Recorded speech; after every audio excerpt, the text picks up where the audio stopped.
Bonjour à tous, petit truc pour douleur à l'épaule, douleur de type sciatique, pour mettre ça simple. Pour l'épaule, vous allez prendre une balle de lacrosse. Je peux vous mettre un lien, vous pouvez vous le procurer soit sur mon site ou si je trouve des sites pour pouvoir vous permettre de l'acheter en ligne, je vais vous les partager sous la vidéo dans quelques jours. Donc une balle de lacrosse, très important, on peut les appeler type balle de yoga, mais balle de lacrosse, c'est exactement la bonne grosseur. C'est un matériel qui est caoutchouté, qui est juste parfait pour pouvoir faire une bonne pression parce que on veut aller faire une pression à des endroits qui sont vraiment des carrefours de groupes musculaires. Et c'est ces groupes musculaires-là que je vais vous nommer en même temps qu'on va le faire, qui sont importants d'aller créer une pression pour faire un principe de trigger point. Trigger point, c'est pas un point d'acupuncture.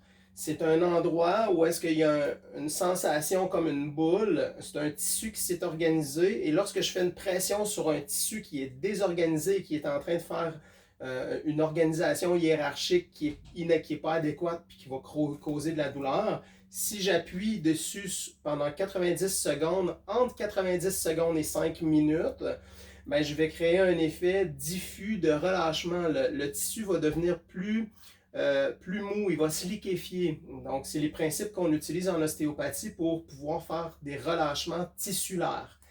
Donc, trigger point, c'est pas un point d'acupuncture. Par contre, ça se peut qu'on arrive à un endroit qui est en lien avec un point d'acupuncture, mais on n'a aucun rapport avec l'acupuncture à ce niveau-là.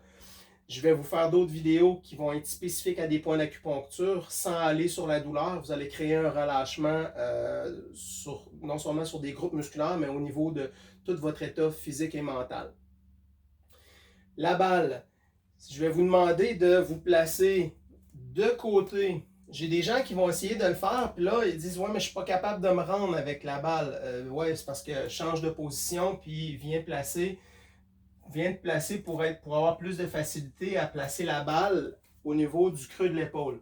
Donc, l'épaule, si vous placez votre main en dessous du bras et que vous déposez au niveau de l'épaule derrière, c'est un endroit qui est c'est le creux de votre épaule. Et à cet endroit-là, il y a un os qui est votre os l'omoplate. Parce qu'une douleur à l'épaule, c'est l'omoplate beaucoup plus que le muscle de l'épaule.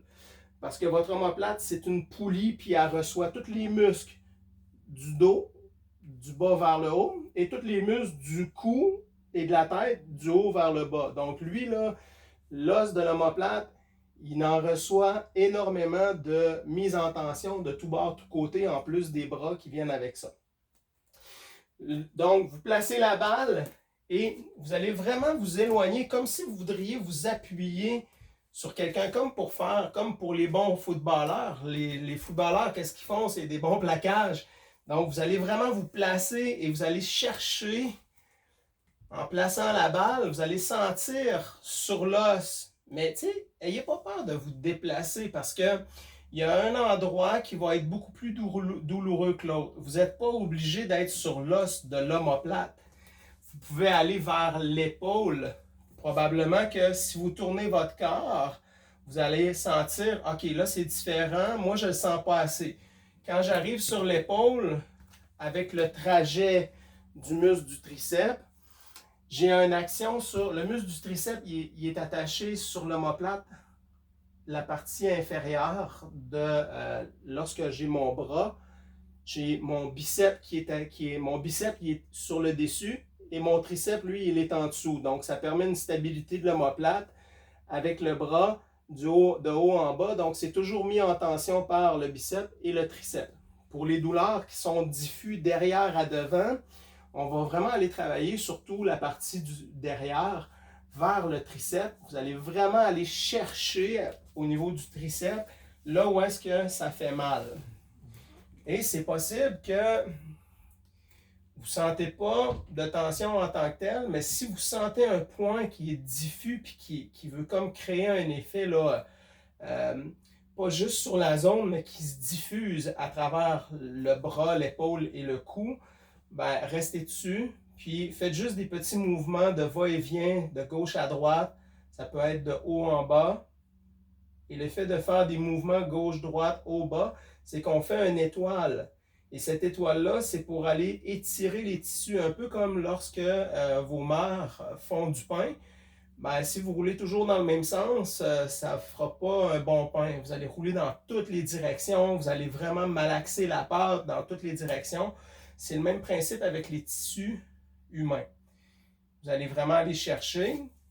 Je vais vous mettre en image exactement la zone qui est spécifique par rapport à l'anatomie humaine, avec une référence d'un livre que je vous encourage à acheter si vous voulez avoir plus de lecture et de compréhension, les nerfs qui passent là, pourquoi que cette région-là peut être mise en tension, parce qu'une douleur à l'épaule, ça peut être cervical, ça peut être en lien avec la colonne vertébrale, toute la cage thoracique au niveau vertébral, ça peut être en lien avec le bas de dos. Donc, lorsque vous avez fait cette région-là, ici j'ai un rouleau en caoutchouc qui vient de la compagnie TerraBand, les fameux bandes élastiques. Eux, cette compagnie-là, TerraBand, ils ont fait différents rouleaux de différentes grosseurs. Le rouge, je ne vous le conseille pas. Le vert, c'est l'idéal. Il y en a un bleu aussi. Ils montrent des exercices à faire, mais les exercices, la raison pourquoi ils l'ont créé, moi, je ne l'utilise pas pour cette raison-là. Je l'utilise vraiment à ma façon que je vous montre là présentement. Donc, lorsqu'on veut traiter un omoplate, on doit aller aussi au niveau des avant-bras et des mains. Donc, vous allez aller masser. Là, c'est pour vous montrer, là, vous n'allez pas vous masser de même parce que ce n'est pas assez fort. Vous allez vraiment aller chercher le poids du corps. Vous êtes installé, vous êtes appuyé avec votre corps. Vous allez utiliser le poids de votre corps pour aller appuyer et faire une pression sur l'avant-bras. Donc, si je le fais, je dois me placer comme un joueur de football qui veut plaquer, qui veut pousser, comme si vous voudriez pousser une voiture l'hiver qui est pris dans la neige. Pour s'il y a des personnes qui écoutent cette vidéo, que vous n'avez pas de neige, désolé, vous ne pouvez pas comprendre le privilège qu'on a au Québec d'avoir de la neige. Donc, vous allez faire comme il faut la partie proche du coude, mais c'est les endroits qui sont sensibles. Vous allez là où est-ce que c'est sensible et vous pouvez jouer avec la position de votre bras pour créer, en faisant un mouvement toujours de va-et-vient, vous allez stimuler les tendons, vous allez stimuler le tissu dans toutes les directions et c'est vraiment multiple les actions qu'on doit faire. De haut en bas, d'avant en arrière, vous bougez le poignet. Soyez créatif dans tous les mouvements que vous pouvez faire parce que le fait de faire une flexion-extension, vous pouvez faire une rotation, vous allez avoir un effet différent dans la sensation que vous recherchez pour créer un état de bien-être. Vous allez aussi faire le poignet avec les doigts. Donc, je viens pas de cette façon-là. Vous utilisez le poids de votre corps. Vous allez sur les os de la main. Vous allez masser jusqu'au bout des doigts. Et la partie la plus difficile, vous voulez aller faire l'intérieur des bras. Je vais placer le rouleau dans mon dos. Donc, la position que je suis, c'est je viens chercher mon poignet et je roule le rouleau sur l'avant-bras. Et j'utilise mon poignet aussi pour faire un mouvement de flexion-extension. Et je vais faire aussi des rotations pour voir qu'est-ce qui se passe. Et n'oubliez pas de faire les deux côtés. Ensuite, étant donné que le muscle du dos vient s'attacher au niveau omoplate et passe à l'intérieur ici pour se rendre au niveau de l'épaule, on va aller masser le bas du dos. Vous allez aller chercher l'os de la hanche et placer la balle pour aller voir est-ce que j'ai un endroit qui est sensible vers la fesse, au milieu de la fesse. Ah, ok, j'ai un endroit qui est sensible, je me dépose, je fais un mouvement de va-et-vient. Idéalement, c'est plus facile si je fais un mouvement pour cette position-là. J'ai la balle présentement sur le creux de la fesse. Si je fais un X sur la fesse, je vais au centre. C'est rare que je vais me tromper, mais si je fais ça, je risque d'arriver sur un point qui est sensible. C'est pas important d'être à la bonne place. c'est l'endroit qui est sensible.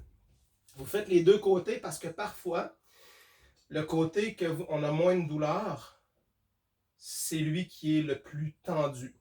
Donc, on veut aller chercher les muscles fessiers dans la profondeur. On va de haut en bas, de gauche à droite. On peut faire des mini-cercles. On n'est pas obligé de se déposer, mais si on a vraiment une grosse douleur, on va aller se déposer sur l'endroit où est-ce que c'est le plus sensible, qui fait vraiment un point. Vous allez sentir que c'est une boule solide. Il y a quelque chose qui est comme du ciment, comme un os. Et on veut créer une pression jusqu'à ce que le tissu se relâche. Il devient de plus en plus fluide, de plus en plus souple.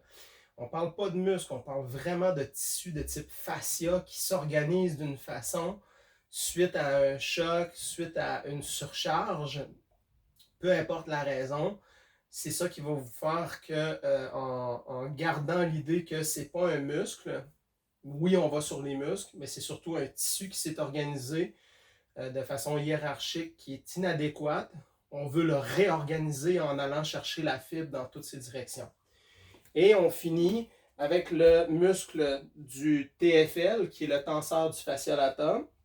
Ce muscle-là s'attache juste au-dessus du muscle de l'os péroné. Et souvent, on peut avoir des douleurs qui irradient. Donc, il est en lien avec la hanche et il est en continuité avec les muscles fessiers vers le bas. On va aller faire un appui. Cette fois-ci, placez-vous de côté, une jambe devant, une jambe derrière. Tenez la balle avec votre main et utilisez le poids de votre corps, mais en tournant un peu. Si vous la lâchez, si vous ne la gardez pas dans votre main, vous n'allez pas, vous allez pas pouvoir bien vous positionner. Et idéalement, c'est toujours dans la partie du centre qu'on va avoir un effet. Il y a des principes il y a des endroits au niveau de la pression qu'on va faire. Il y a des nœuds lymphatiques, ça va stimuler le système lymphatique par rapport à des points neurolymphatiques qui sont expliqués en kinésithérapie appliquée. Donc, le tissu, quand il est en tension, le fait de juste se déposer, lui, on peut rester là. Mais j'encourage tout le temps à faire un petit mouvement de va-et-vient. Parce que parfois, on va sentir qu'il va changer de place le point de tension, comme si on vidait un tube de dentifrice. Donc, voici les petits conseils avantageux de finir. Si vous avez des problématiques au niveau de la cheville ou au pied, peut-être faire une petite action bénéfique de masser les fascias, les tissus sous le pied, de faire les deux côtés. C'est toujours en fonction du temps que vous avez. Donc, si vous me dites combien de temps il faut que je le fasse, je vais vous poser la question combien de temps vous avez et prenez minimum 90 secondes par région. Puis, si vous sentez que vous avez beaucoup de douleur, vous pouvez faire entre 90 secondes et 5 minutes. Et lorsque vous allez faire ça, vous allez créer un relâchement. Le bas de dos, avec l'épaule, vous allez créer un relâchement au niveau du haut du dos. Puis, le seul inconvénient, c'est de se positionner sans se mettre en tension partout ailleurs. Donc, je vous invite de prendre le temps de vous déposer, d'utiliser le poids de votre corps et de ne pas forcer avec tous vos muscles pour pouvoir faire une pression qui va vous permettre de vraiment avoir un relâchement. Parce que si vous mettez tout votre corps en tension, il n'y a plus de bienfait en tant que tel. Donc, il faut vraiment prendre le temps puis essayer de, OK, si je me positionne de cette façon-là, est-ce que c'est mieux? Est-ce que si je suis comme ça puis que je fais l'exercice de mise en tension avec une pression puis que je force en étant tout croche, je vais me blesser. Donc, je ne veux pas me blesser, je veux me faire du bien. Donc, j'espère que cette vidéo va vous servir. Prochaine vidéo, ça va être avec des points d'acupuncture. C'est vraiment des points de pression avec un petit bâton. Ce bâton-là, c'est tout simplement un pinceau que j'ai enlevé l'embout. J'ai sablé les deux extrémités comme il faut. Et ça me permet de pouvoir faire des points de pression spécifiques en lien avec des groupes musculaires et des organes qui va créer un relâchement au niveau physiologique, neurologique, qui va calmer le système, mais qui va faire relâcher plein de groupes musculaires associés aux organes qui vont avec. Je vous souhaite de passer une belle journée.